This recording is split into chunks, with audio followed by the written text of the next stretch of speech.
네, 반갑습니다. 성서와 진리로 만나는 성경 이야기 5번째 시간입니다. 오늘 저희가 미리 말씀한 대로 우리 여리고를 나갈 텐데요. 우리 김 박사님 인사 좀 해주십시오. 안녕하세요. 반갑습니다. 네, 지난번에 기억하시는지 모르겠습니다.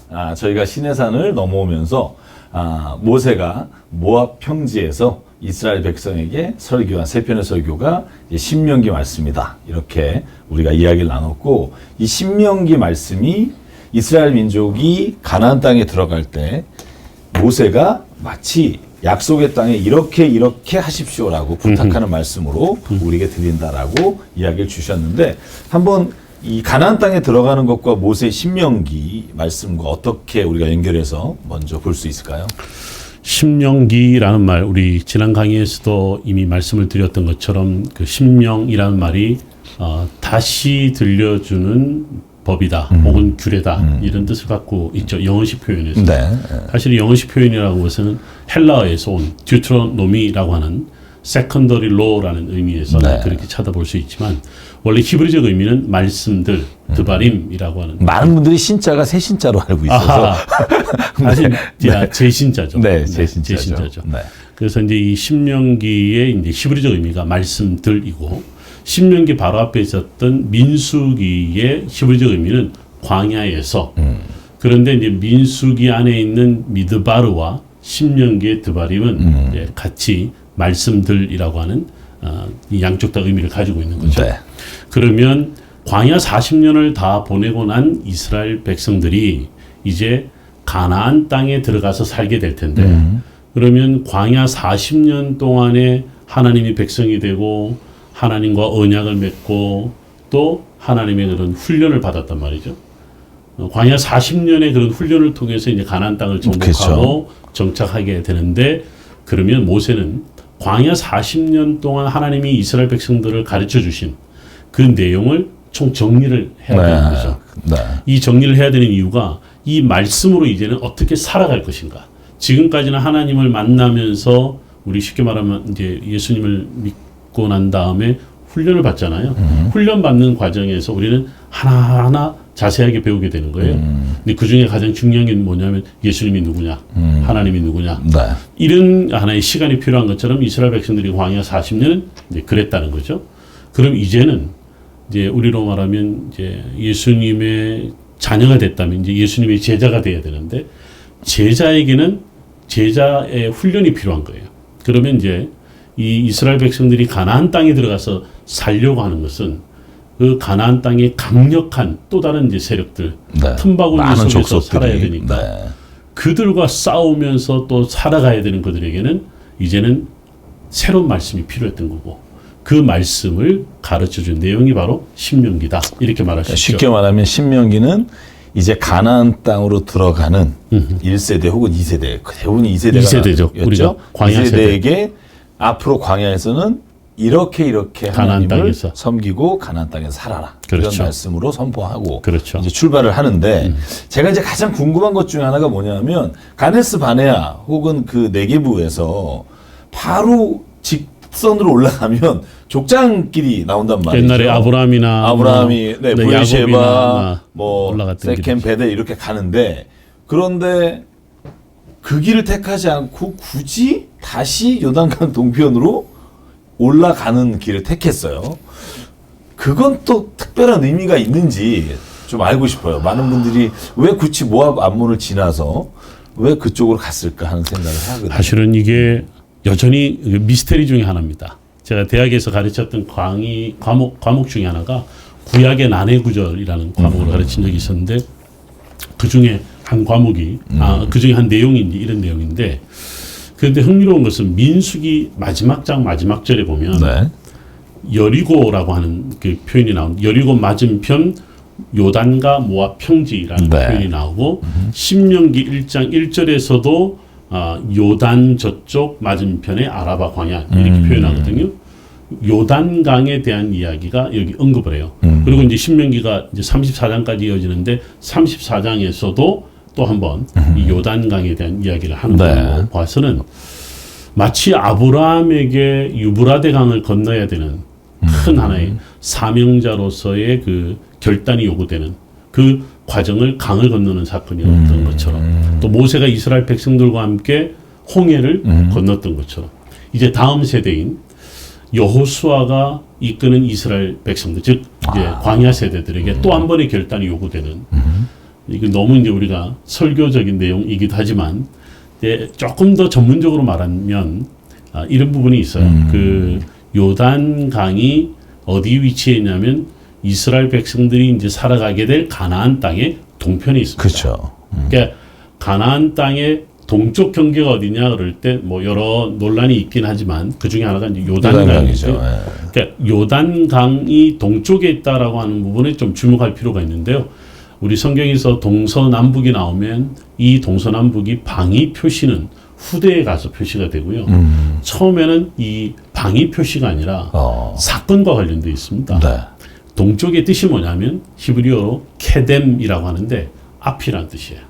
동쪽이란 말이 앞이란 뜻이에요. 그래서 우리가 하나님 앞에서 우리 지난번에 왜 그 야복강변에서 그렇죠. 네, 그 이제 야곱이가 천사와 씨름할 때도 우리가 하나님 앞에서 코람데오 이런 이야기를 한 적이 있죠. 그래서 그 지명이 분이엘이라는 이름을 네, 그렇죠. 하나님의 얼굴 뭐 이렇게 예, 그런 것처럼 이 동쪽이라는 것 자체가 앞이란 뜻을 갖고 있는데 공교롭게도 아까도 잠깐 말씀드렸지만 앞으로 신명기 말씀으로 살아가게 될 그들이 그 땅에서 이제 다윗과 함께 예루살렘, 솔로몬과 함께 예루살렘 성전이 만들어지죠. 성전이 지어질 때 성전의 그 문이 어디로 향했냐면 동쪽으로 향합니다. 그래서 금문이라고 하는 그 예루살렘 성전의 골든 게이트가 하는 게 동쪽으로 향합니다. 그러니까 마치 앞으로 이스라엘 백성들이 이제 예배할 곳, 앞으로 이스라엘 백성들이 그 예배할 곳에서 펼쳐나갈 이스라엘 역사는 하나님을 향하여 간다는 방향인데 그것이 공교롭게도 동쪽이라는 말과도 관련되어 있고 그 가나안 땅의 동쪽에 또 요단이라는 의미가 있죠. 그래서 저는 오늘 두 가지를 이야기하면 강을 건넌다는 의미에서도 중요하고 동쪽이라는 의미에서도 중요하다. 그런 의미에서 생각해 봤습니다. 그래서 유대인들이 왜 죽었을 때 그 골든 게이트 쪽에 그 자기 무덤들이 이렇게 메시아가 다시 오실 때 감람산 방향으로 이렇게 있잖아요. 그것도 여호와 앞이라는 것과 목사님 이제 말씀을 들으면서 제가 조금 더 덧붙이면 이런 거예요. 많은 사람들이 이제 감람산. 그럼 우리 스가리아서에 보면 메시아가 올 때 감람산에 두 발을 딛고 설 것이다. 그렇죠. 있어요. 그래서 예수님의 오심도 또 예수님이 승천하신 것도 이제 감람산 관련해서 이야기를 하는데 감람산이 왜 그럼 중요하냐라고 할 때 다름이 아니라 성전의 동쪽에 있으니까 사실 바로 감람산에서 바로 보면 앞이죠. 바로 예루살렘이 보이니까. 그래서 오늘날 또 유대인들은 그 감람산에 무덤을 쓰고 그렇죠. 묘지의 그 돌비석에다 이름을 이제 적어요. 그것도 다 동쪽으로 향해 이름을 와, 적어놨어요. 거기서 보니까 진짜 장관이더라고요. 네네. 저희가 딱 예루살렘만 보지만 그 밑에 보면 무덤이 그렇게 많은데 그래서 이 요단 동편을 통해서 요단강을 건너는 게 다시 말하면 제 광야 2세대가 하나님과의 약속의 땅으로 건너가는 그렇죠. 의미를 가지고 있다고 우리가 좀 생각하면 될 것 같고요. 네네. 이제 요단강을 건널 때 그 건너는 과정들이 우리가 너무나 잘 알지만 이 언약궤를 먼저 앞에 세우고 네네. 제사장들이 앞장서잖아요. 네, 여호수아 3장에 나오죠. 네, 3장에 보면 그리고 나서 온 이스라엘 백성이 그 마른 땅을 건너는데 책에 보면 이 시기가 이 요단강이 아주 마르는 이런 건기가 아니라 굉장히 강이 범람한 우기였고 그렇죠. 그래서 거의 폭이 막 2km에 가까운 그런 강이었을 것이다라고 저희가 본다면 이게 엄청난 일일 거란 말이죠. 보통 일이 아닌데 그 한 분 한 분 이제 건너는 것도 그렇고 그 이후에 이 돌을 쌓잖아요. 네. 각 한 지파에 하나씩 돌을 쌓아서 12개의 돌을. 그래서 여기도 저희가 지난 시간에 같이 공부한 것처럼 하마콤이라는 단어가 나와요. 그렇죠. 거기에 여호수아 4장 3절 보니까 거기에 돌을 세웠다 이렇게 돼 있는데 나중에 거기가 이제 길갈이라고 우리가 그렇죠. 사실 여호수아서에서 길갈이 굉장히 중요한 의미가 의미가 있는데 있죠. 그 과정을 좀 설명해 주시는데 왜 이 돌을 쌓고 그리고 후손이 묻거든이라는 말을 반복하면서 왜 이걸 꼭 자녀들에게 말하게 했을까? 금방 이제 목사님 질문 내용 중에 처음에 그 요단 강의 폭이 물이 범람할 때 2km 된다.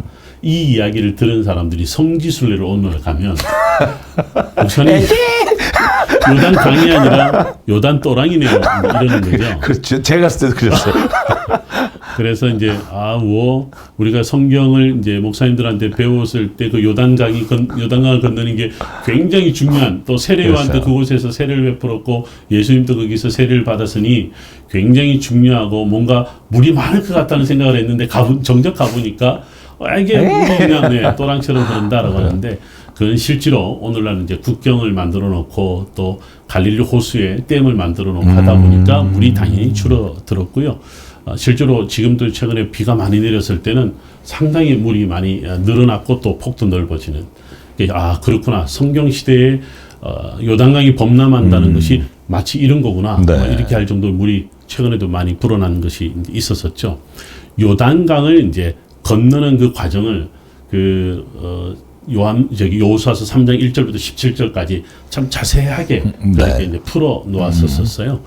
제가 아까 우리 이제 설명을 드릴 때 요단강을 건넌다라고 할 때에 건넌다는 사건이 중요하다 이런 이야기 했었잖아요. 네. 그래서 저는 이제 여호수아서 3장을 갖고 간혹 설교할 때 건넌다는 의미를 강조하면서 아브라함 이야기, 그다음에 모세 이야기와 함께 이 순간에도 이 건너는 의미가 중요하다. 그러면서 성경 이 3장의 몇몇 구절을 제가 좀 강조하는 게 있어요. 뭐냐면 3장 3절에 보면, 여호수아서 3장 3절에 보면 너희 하나님 여호와의 언약궤 매는 것을 보거든 너희가 있는 곳을 떠나 이렇게 나옵니다. 이 떠나가 우리 지난번에 공부했던 할라크라고 하는 동사와 관련되어 있습니다. 그러니까 우리가 데레크와 할라크를 우리 잠시 공부할 때, 데레크는 그냥 사람들이 발로 밟으면서 그냥 이제 그 생겨난 길, 그걸 따라가는 것을, 걷는 것을 우리가 데레크라고 이야기하고, 할라크는 목적을 가지고 특별히 이스라엘 백성들이 어떤 부르심의 목적을 가지고 나아갈 때 쓰는 단어죠. 그러니까 여기서 떠나다라는 말은 단순히 그냥 언약궤 가거든 떠나 이게 아니라 하나님의 지시함을 따라간다라는 의미가 있다. 그 다음에 이제 두 번째가 이제 뭐냐면 5절에 보면 여호수아가 이 순간에 뭐라고 이야기를 하냐면 너희는 자신을 성결하게 하라 이렇게 나옵니다. 이 성결하게 하다 카도시가 되는 거죠. 그렇죠. 그래서 이제 요단강을 걷는다라는 것 자체를 이렇게 자세하게 하나하나의 어떤 순간으로 이렇게 표현한다는 건 참 그만큼 이 과정이 중요하다 이렇게 이야기를 하고, 마지막 하나만 더 제가 여기서 강조를 하냐면 17절에 보면 이제 드디어 이제 건너가는 과정인데 여호와의 언약궤를 맨 제사장들은 요단 가운데 마른 땅에 굳게 섰고 이렇게 나옵니다. 섰다라는 말은 흥미로운 것이 요단강을 건너는 거니까 건너가야 되는데 그렇죠. 요단 가운데 섰다라고 하는 거죠. 왜 섰겠느냐라고 하는 거예요. 사실은 뭐 히브리적인 의미가 또 다양하게 있지만 섰던 이유 중에 하나는 돌을 가져가기 위한 거다. 그래서 소위 말해 12개 지파가 각각 지파별로 돌을 하나씩 들고 강을 건너는 사건이죠. 그 돌이 요단강 안에 있었던 그렇죠. 땅에서 꺼낸 돌. 그렇죠. 그런데 여기서 한 가지 아셔야 되는 것은 아브라함은 그냥 가족과 함께 건넜죠. 모세가 홍해를 건널 때 순간에도 이스라엘 백성들과 언약을 맺기 전입니다. 그렇죠. 그렇죠. 그러니까 홍해를 건너고 난 다음에 언약이 맺어진 거죠. 그러면 지금 뭐냐면 요단강을 건너는 이 부분에 있어서는 이제는 한 패밀리도 아니고 부족 사이도 아니고 민족 공동체라고 하는. 그것도 하나님과 언약을 맺은. 그렇죠. 그래서 우리가 여기서 이제 아까도 하마콤 이야기를 하셨습니다만 앞으로 이제 예루살렘이 이제 그게 포커스가 되겠습니다만 점점점 뭔가 한 곳으로 하나됨을 이야기하는 것 같지 않으세요? 그래서 저는 이제 신명기를 저는 강의할 때 이런 이야기를 해요. 흩어진 백성들이 이제 하나되는 백성, 하나된 신앙, 하나된 장소. 바로 이제 하나된 신앙을 가진 이 백성이 하나된 민족을 이루고 하나된 민족이 하나된 신앙을 가지고 한 곳에서 예배를 드린다라고 하는 이 되어져 가는 과정을 이 여호수아서 3장에서 따르다, 성결하게 하다, 그곳에서 함께 섰다라는 의미에서 저는 이 과정을 굉장히 그러니까 중요하게 보는 요단강을 거죠. 건너는 의미를 요 세 단어로 그렇죠. 집약해서 볼 수 있는데 네네. 그런데 6절에 보면 그 언약궤와 그 이스라엘 백성 사이의 거리를 2000규빗에 돌아 사절인가요? 이런 사절에 보면 그런 말이 나오잖아요. 2000규빗. 네, 2000규빗이 그러면 이 어떤 의미로 사용되죠? 흥미로워요. 네. 왜냐하면 2000규빗이 그 전에 뭐 살짝 언급만 했습니다만 구체적으로 2000규빗이 뭘 의미하는지는 잘 몰랐어요. 근데 오늘날 유대인들이 이제 이 2000규빗이라는 의미를 어떻게 되새기고 있냐면 네. 지금도 유대인들은 그 예루살렘 성전이 있었던 이제 그곳에서 지금 이제 황금돔이 있고 무슬림들이 예배 처소가 있다 보니까 그 안에 들어갈 수는 없어도 통곡의 벽이 있죠. 그렇죠. 통곡의 벽을 중심으로 해서 일정한 거리를 안식일 날 그 안에서만 머물게 돼요. 바깥으로 나가지 않습니다. 그게 2000규빗 말하자면, 말하자면. 대략. 그래서 이제 이것을 오늘날 우리가 그럼 생각해 보면 무엇과도 또 한번 생각해 볼 수 있냐면 바로 사도행전 1장입니다. 예수님께서 승천하신 것을 본 제자들이 네. 감람온이라는 곳에서 예루살렘으로 돌아가니 안식일에 가기 알맞은 거리다. 이렇게 나오죠. 그래서 유대인들은 예수님 당시 때도 그렇고 오늘날도 그렇고 안식일에는 일정한 거리를 두고 그 바깥으로 나가지 않는 그 장소가 바로 거룩한 장소, 하나님을 만나는 장소, 하마콤의 의미를 그렇게 두는 거죠. 네. 그래서 이 2000규빗은 바로 언약궤와 함께 이스라엘 백성들이 하나님을 만나는 하나의 어떤 일정한 장소를 나타내는 의미가 있다. 이렇게도 이야기를 하는 거죠. 네. 그래서 사실은 이 오늘날 2000년 후에 예수님이 오신 이 시간에 우리가 살아가면서도 우리의 하마콤은 어딘지 우리가 이런 질문을 했었는데 역시 하나님의 거룩하신 그 품 안에 거하는 것은 사실은 이 거룩이란 단어 자체가 가지고 있는 구별이란 단어와도 연결이 되는 것 같아요. 그렇습니다. 이 거룩하다라고 하는 말 자체가 구별되어지다는 뜻 아니겠어요?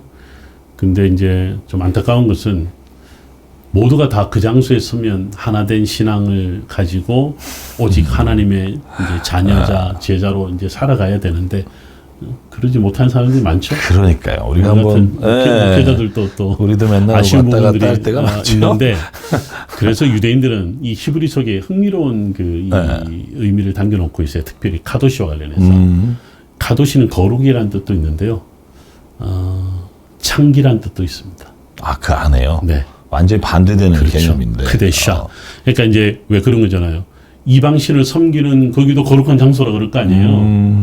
근데 그 사람들도 우리가 뭐 질수이냐 우리도 가도시다 이러는 거죠. 근데 이제 성경을 기록한 저자들은 그래서 가도시란 말 쓰지 않고 크데샤라고 써서 혹은 크다심이라고 써서 이 가도시인데 엉뚱한 가도시.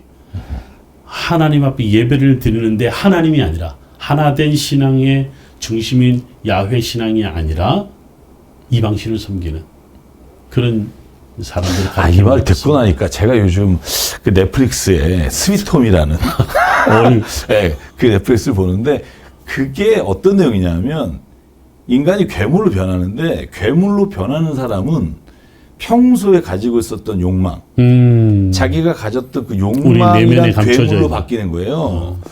그러면서 이 사람이 괴물로 바뀌지 않는 사람들이 있는데 그 사람들은 그 욕망을 이겨내는 사람들이죠. 네. 그래서 저는 이 말을 들으면서 무슨 생각하냐면 사실은 거룩한 공간과 거룩하지 않은 공간이 따로 있지 않잖아요. 그렇죠. 사실 그 공간이 거룩하게 되는 이유는 그 공간에 있는 사람, 그 공간에서 일어나는 일이 거룩한 일일 때 그 공간은 카도시가 되고 그 공간에서 하나님의 거룩과 상관없는 마치 창기와 같은 일이 일어날 땐 똑같은 장소가 거의 똑같은 단어인데 완전히 반대되는 개념으로 그 장소가 바뀔 수가 있다. 그래서 뭐 이런 생각을 하게 돼요. 사실은 이 신명기가 가르쳐주고 있는 게 그거예요. 왜 축복과 저주를 한 백성이 동시에 말하게 하겠어요?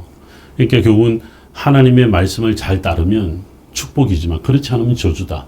그러니까 한 백성을 향해서 너희가 복의 자녀도 될 수도 있고 저주의 자녀도 될 수 있다.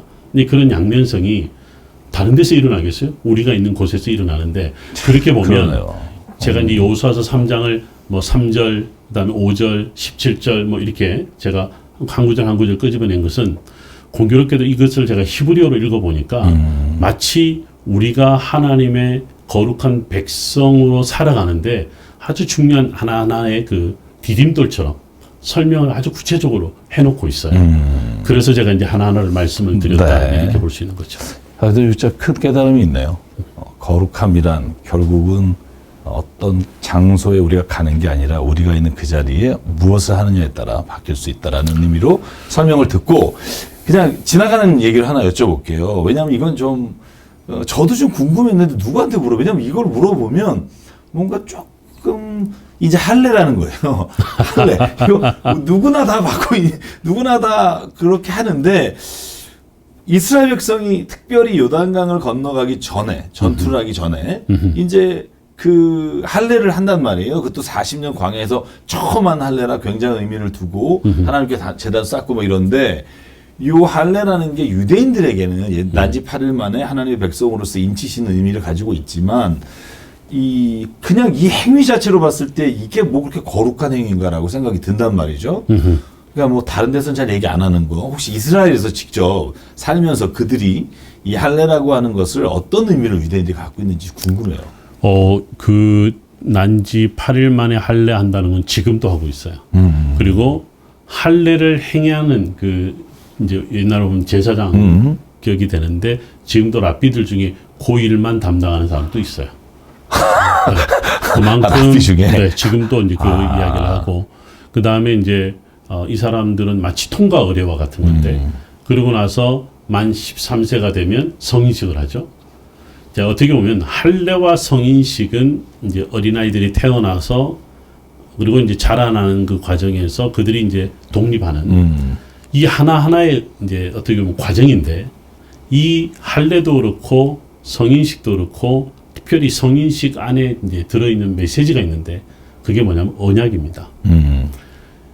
언약이라고 하는 것이 결국은 하나님의 백성이고 하나님의 이제 제자가 된다라고 하는 그 사명자로 이제 서게 되는 그런 부분에서 이 굉장히 중요한 하나의 통과 의례가 된다 이렇게 보는 거죠. 그러니까 할례는 뭐 물론 고대 근동 문화를 이제 연구하시는 분들이나 가르치시는 분들은 이스라엘만의 독특한 것은 아니다 이런 이야기를 해요. 여러 가지 이제 목적이 있어요. 뭐 건강을 위해서 그렇다. 위생적인 차원에서도. 위생적인 차원에서도 그렇다. 그리고 또 하나는 자기 부족인 것을 알리는 하나의 표식으로도 사용을 했다. 등등 여러 가지가 이야기 있는데요. 이스라엘 백성들도 이 문화를 그들의 독특한 문화로 받아들였던 것은 우리 성경에 위생 문제다, 뭐 또는 자기 부족의 표식이다 이런 표현은 없는 거죠. 그건 뭐냐면 하나님과 이스라엘 백성들의 언약적인 아주 중요한 행위로서 그 할례를 심지어 오늘날까지도 하고 있다 이렇게 보시면 되는 거죠. 사실 우리나라에도 다 성인이 되기 전에 소위 말하는 할례는 똑같은 비슷한 거잖아요. 네, 많이 다르지 않죠. 위생적 차원에서 하죠. 그렇죠? 그래서 그런 생각하게 되네요. 들으면서 네.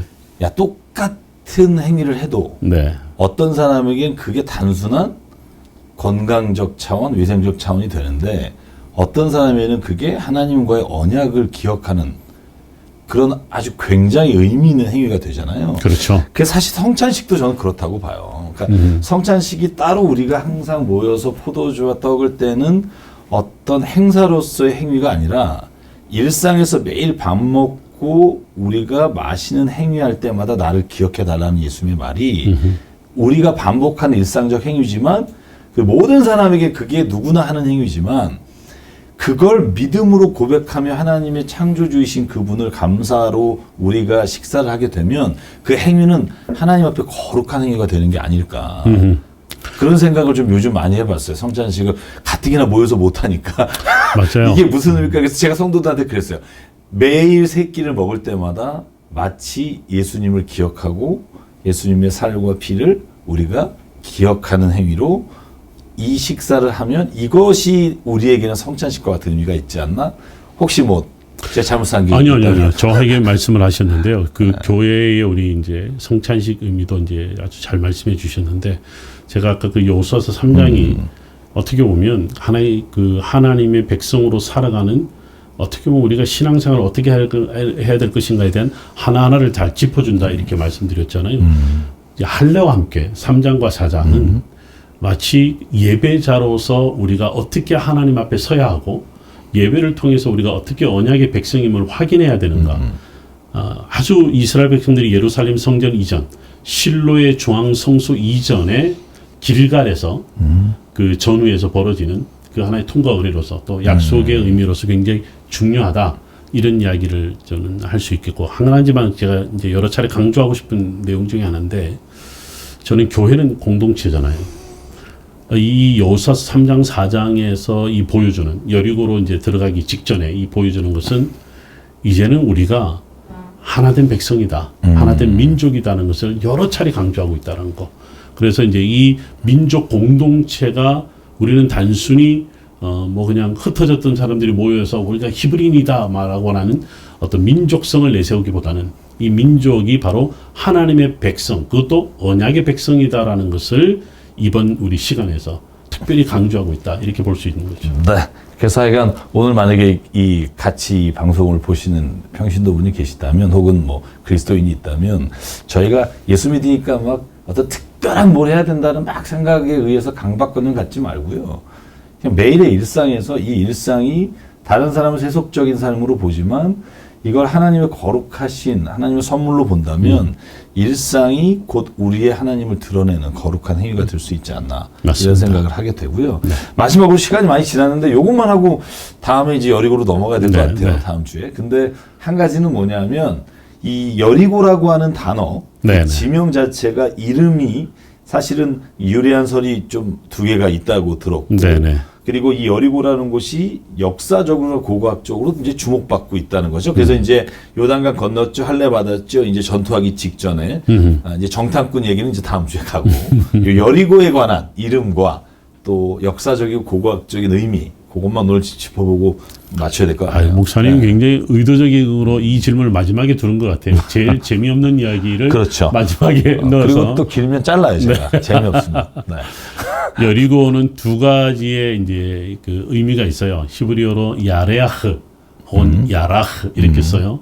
야라흐가 되면 뭐냐면 향내가 나다, 이래요. 실제로 여리고가 있는 지역이 사해와 가깝고, 사해 주변에는 여러 개의 그 소위 이제 도시들이 있었어요. 근데 이 도시들이 어떤 역할을 했냐면, 인센트 스톤이라고 들어본 적이 있을 거예요. 네. 향료를 만드는데도 이제 돌에서 이제 우리가 얻어내는데, 사해 주변에 인센트 스톤을 얻을 수 있는 곳이 꽤 많습니다. 특히 이제 남쪽의 에돔 쪽으로 보면 구리 광산도 있었던 거죠. 네. 이제 아마도 여리고 지역이 어떤 다른 지역보다도 인센트 스톤을 또 얻을 수 있는 그런 지역에서 아마도 야라흐라고 하는 동사에서 여리고가 나왔다, 이런 이야기로 알려져 있고, 또 하나는 야레아흐가 되면 달이란 뜻이에요. 하늘에 떠 있는 달.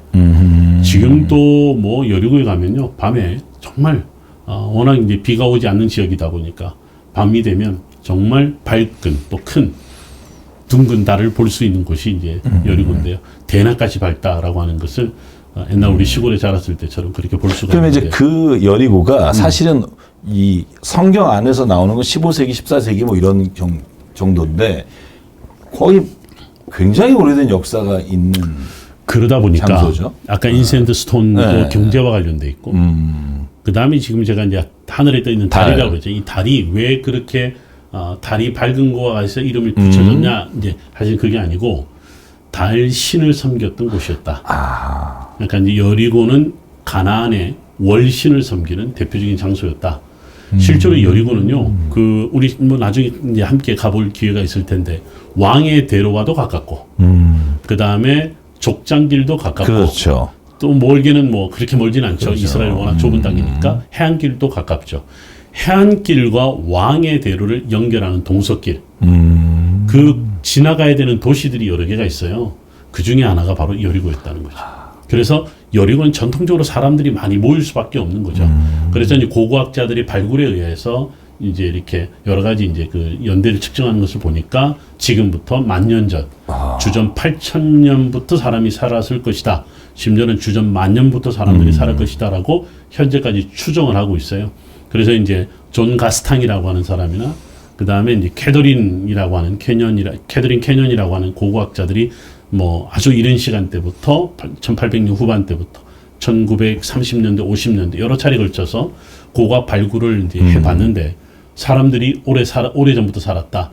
이제 여러 가지 이제 그 제 책을 읽어보면 그 역사적 과정, 고고학의 발굴 과정을 나오긴 하는데, 또 우리가 한 가지 놓치지 말아야 될 것은 왜 이렇게 오래전부터 사람들이 살았을까?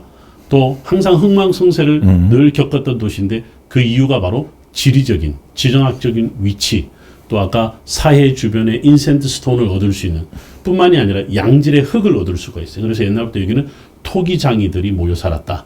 여러 가지 이제 이 경제적인 것도 그렇고 또는 이제 지정학적 위치와도 관련해서 여리고는 전통적으로 큰 도시일 뿐만 아니라 사람들이 많이 모일 수밖에 없는 그런 곳이었다. 그래서 저도 여리고에 가봤는데 사실 굉장한 성벽이 다 무너져서 그런지 뭐 아무것도 없고 오히려 밑으로 뭐 팠던 것만 제가 갔을 때는 이제 아예 관람이 안 됐어서 그렇죠. 지나가면서 봤는데 그랬던 기억이 나고요. 그 다음에 성경에 보면 그래서 그 도로가 지나가는 곳이라 그런지 예수님 시대에도 여리고 삭개오도 여리고였던 거고 그렇죠. 선한 사마리아 사람 이야기도 물론 그렇지. 예화지만 여리고는 사람들이 다니는 길이 길이라는 뭐 의미로 굉장히 많이 나오는 예수님도 걸 예루살렘 보네요. 올라가실 때 여리고 길로 여리고 가셨다고 돼 있고 그럼 이제 여리고 이제 딱 도달했는데 끝내야겠어요. 네. 이제 다음에 여리고 정탐꾼이 가서 정복하는 과정 또 아이성까지 저희가 함께 살펴볼 텐데요. 오늘 여러분 또 유익한 시간이 됐는지 모르겠습니다. 저는 여기서 인사드리고요. 다음 주에 또 만나 뵙겠습니다. 같이 인사하죠. 네, 감사합니다. 감사합니다. 반갑습니다. 네. 평안하십시오. 건강하십시오. 샬롬. 샬롬.